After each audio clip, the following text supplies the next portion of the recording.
I'm Martine Cajas, the host of Dream Weddings, and I also run the House of Clarendon, a source for European-style wedding cakes. I love weddings. I especially love how every wedding is unique and tells a story of the couple's relationship. It's wonderful to be part of it all.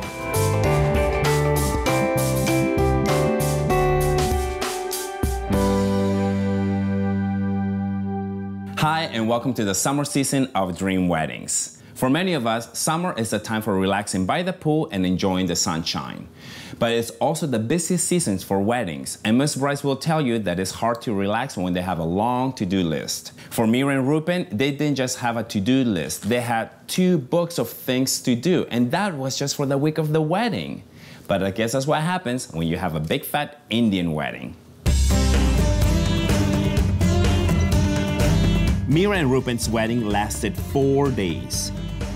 It included many traditional Hindu ceremonies, lots of cultural traditions, and some very modern elements. And with 400 guests, 6 bridal gowns, and lots of food, you can imagine how much planning went into this wedding. When we come back, we'll meet Meera and Reupen Modi and learn how they created this amazing event.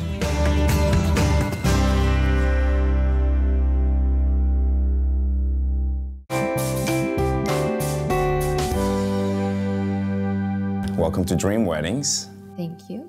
We're excited to be here. Oh my goodness, we're really excited because this is our first Indian wedding on Dream Weddings. So you're going to teach all our audience, including myself, about your traditions and so many things that we're going to be talking about. So you're ready? We'll do our best. I think some of our viewers are going to be surprised how many Indian families are in this area. We actually have a very large Indian community here in the Harrisburg, York, Lancaster area. There's probably like several hundred families. There are actually 2 temples, which is really nice. You know, it gives all of us who are sort of born here a place to go and still learn about our religion and our culture. And for those family members that have come from India, they have a place also that really makes them feel at home. Allows us, the community, to kind of get together. It's not just for religion, but also a gathering place for our community. We had gone to an event, and that's where I saw Reupen for the first time amongst all these people. So part of our wedding, the first main event Friday evening, is actually going to be a similar event, similar kind of dancing, and that's when I first saw her dancing. And dancing is Meera's life. That's so natural to her, and that is when her grace really comes through, and she's absolutely beautiful when she's dancing. We can understand why Reupen was so taken with Meera, but I wondered about the concept of arranged marriages.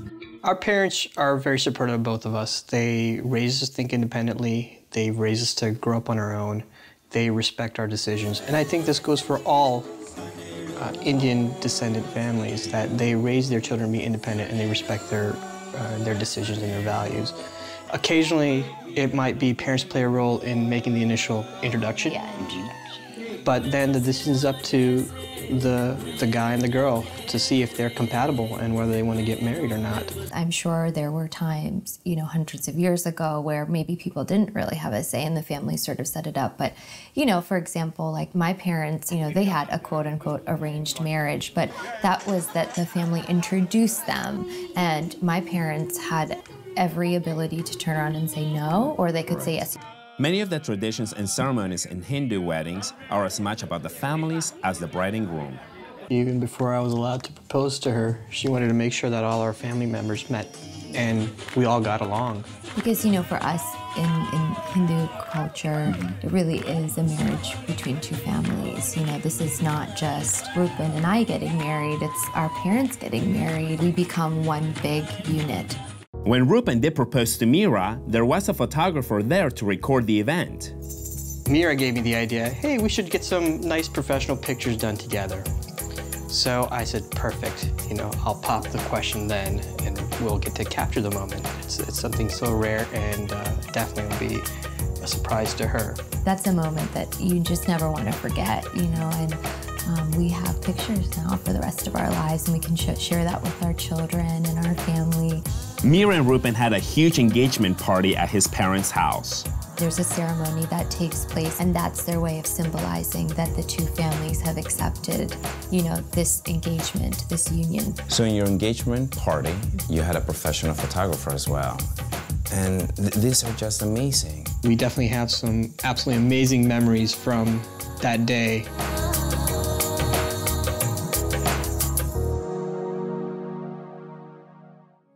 It's customary in Indian weddings for both families to send invitations. Well, this was our invitation, which we got from India, from Bombay. And, you know, here we actually have like a picture of Krishna, who plays the flute. It's actually a god, you know, an incarnation of God.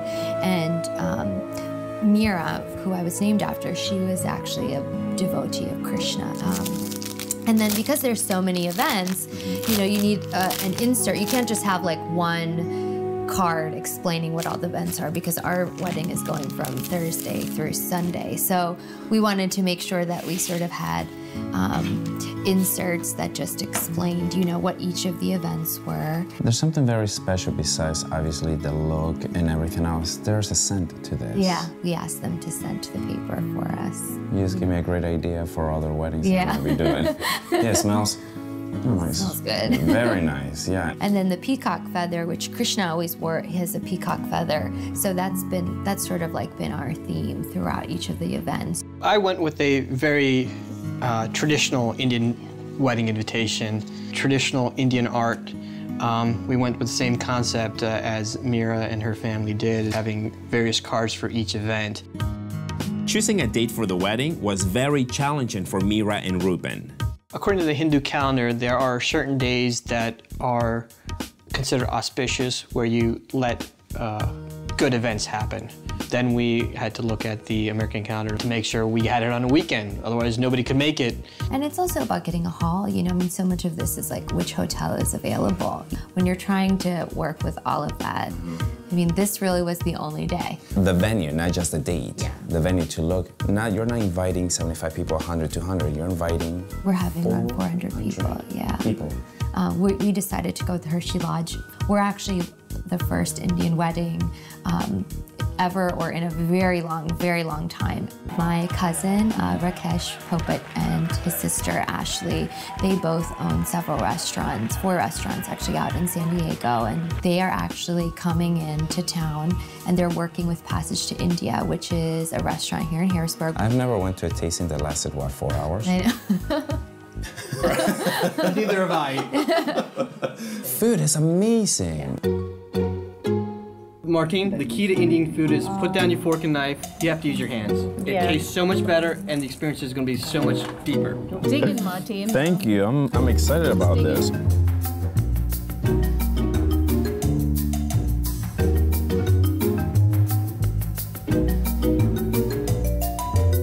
Is it spicy?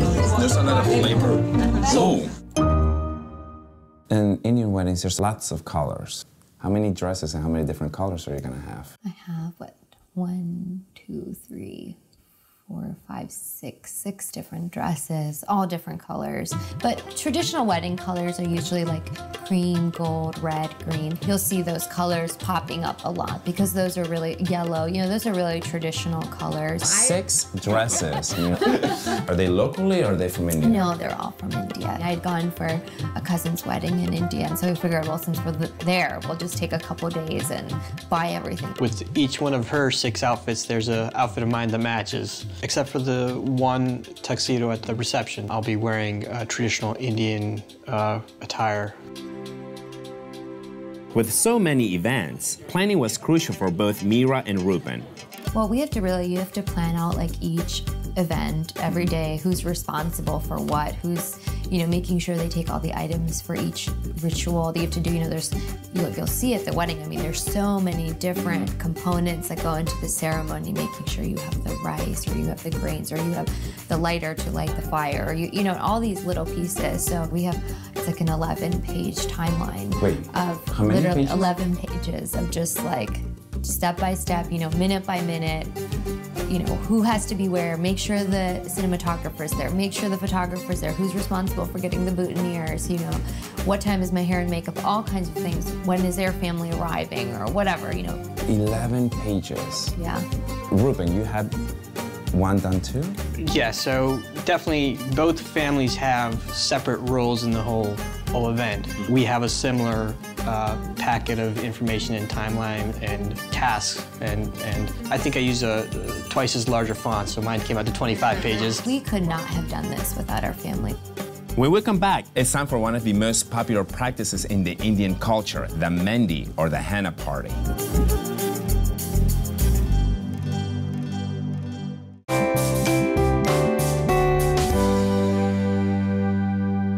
The bride, before she gets married, they get henna, which is, you know, it's a natural plant that they use and make into a paste, and they will make different designs on their hand and the feet, and when it dries and comes off, it becomes like a deep red color.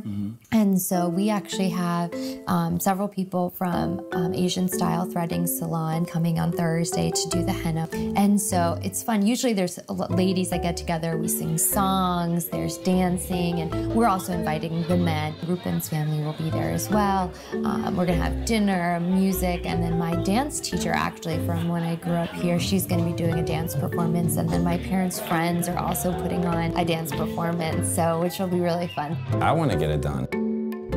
So Sunny, I'm really excited about this. This is actually the henna that you guys are doing. And can you tell me where you're located? We're in Mechanicsburg, so we do facial hair removal with thread. Okay. And you obviously do henna in there as well. Yes. I saw Meera's, and Meera's had Reupen, or some R's. Yeah, the bride usually will have the groom's name on her hand, and usually they would do that just so that after the wedding, like the guy's supposed to actually find his name on the hand. When they, yeah. And you know, we do for head also. Yeah, people use henna on their hair henna as well. on hair also, like a hair color. Well, here it is, guys. My first henna. Dream weddings. The Mehndi was so much fun, with lots of family and friends from all over the world, but it was just a taste of what was to come. Both the Popat family will have a Graha Shanti at their house, and the Modi family will have a Graha Shanti at our house. And the significance of that is to prepare the families, the house, to get ready for a big wedding to happen. We worship and invite the gods to come and bless the series of events that are going to happen over the next several days. It really marks like the beginning of the wedding. You'll see during the ceremony they tie, it's called a mindorn, and one is tied to the bride and one is tied to the groom. And they do this ceremony, it's sort of like, okay, now you're getting married. And we'll also do pitti, which is like this yellow paste, and the family members will come and they'll put it all over the bride, so on her face, on her arms. It's supposed to make you look more beautiful. And it's a turmeric and sandalwood based paste. Sandalwood for the fragrance properties, and turmeric is just to cleanse and clarify the skin. It was just preparing the bride and groom to look their best for the wedding.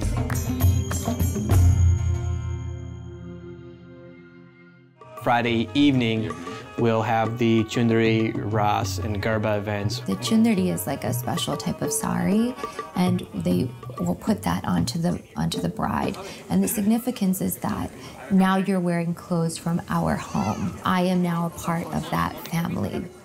After the Chundari event, we'll be doing two types of dances. One is called Garba, which is kind of line dancing is the best way to describe it, but it's done in a circle, and people are just add their own flair to it. So they're doing the same steps, but everybody has their own flair and their own personal element to it. Garba is and Ras, which we'll also be doing on Friday evening. Those are traditional dances from the state where our family is from. I think a lot of people have a misconception that the Indian community is closed and doesn't want to welcome people into our community, and it's the absolute opposite. We hang on to our cultures and values very dearly, but when somebody comes and shows the slightest bit of interest, we love to welcome them in and give them everything we can share with them. Coming up, it's time for the main event, the wedding and the reception for 400 guests at the Hershey Lodge.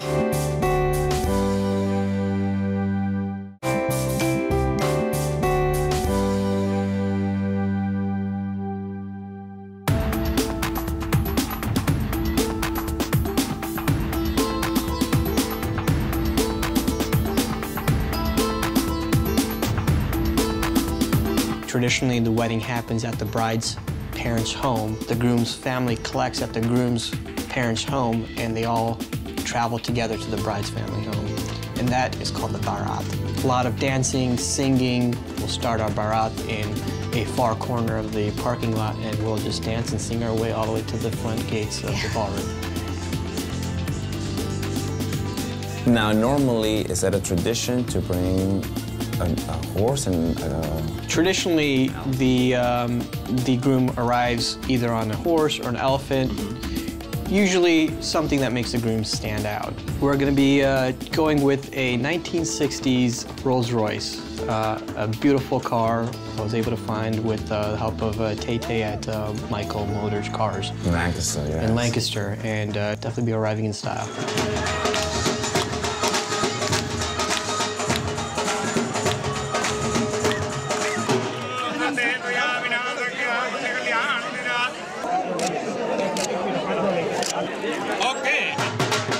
After entering the lodge, Reupen and all the guests walked past Meera hidden behind a veil, throwing rose petals to entice the groom. The ceremony was held in the chocolate ballroom. The room looked beautiful and featured a large altar called the mandap. The ceremony was conducted by a Hindu priest. Meera and Reupen created programs to explain each ceremony, which was very helpful to those of us who did not speak Sanskrit. The bride and groom can choose if they want a speed wedding or a long, drawn-out wedding, because there's so many rituals, and each ritual has its own significance. There are certain key elements that have to happen in every wedding, and we're going for an hour-long wedding.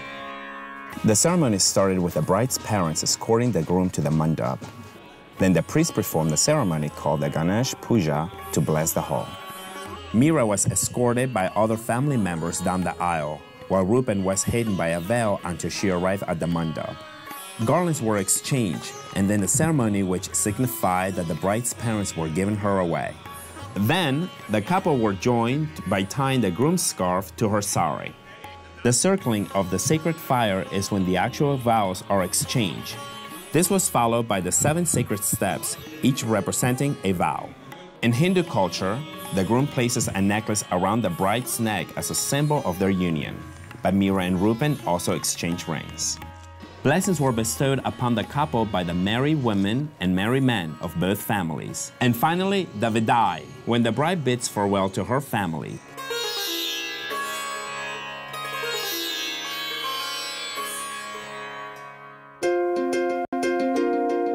There's like right around the corner, it's the Great Lobby, which we're having a huge spread.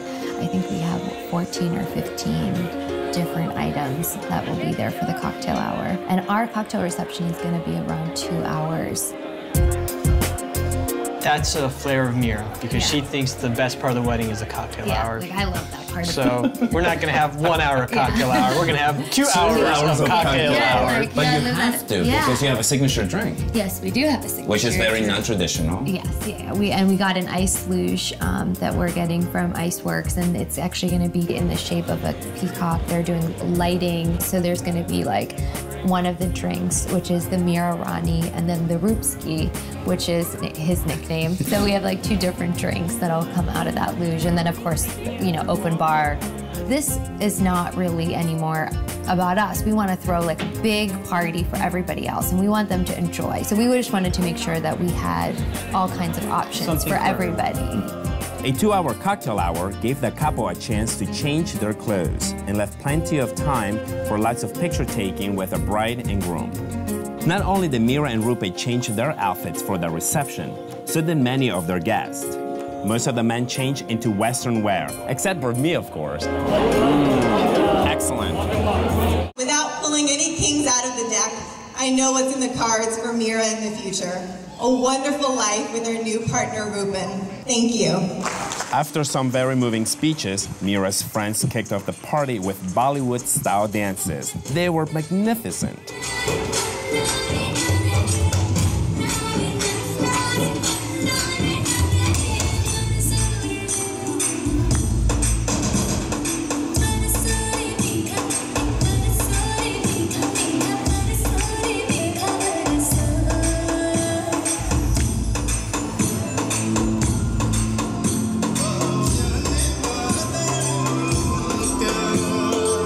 before long, everyone was dancing.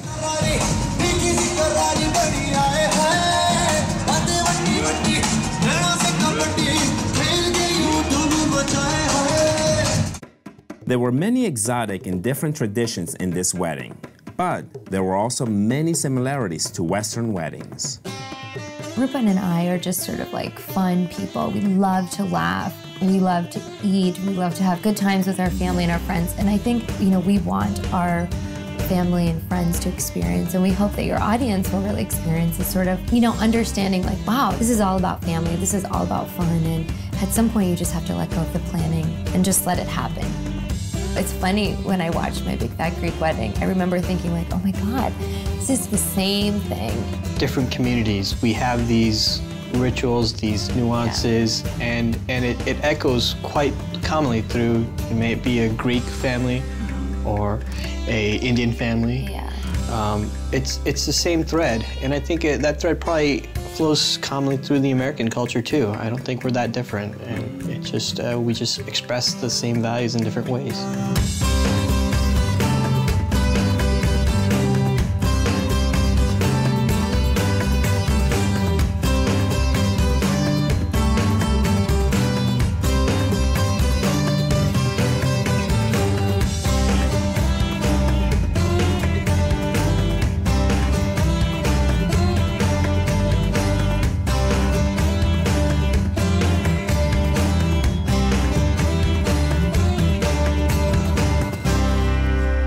I think Reupen was right. Whether you're Italian, Greek, Spanish, Pennsylvania Dutch, or Indian, weddings are filled with family traditions and individual expressions of the couple's relationship. It's why every dream wedding is special. To learn more about this wedding and all of our Central PA wedding professionals, visit dreamweddingspa.com, and don't forget to like us on Facebook. See you next time.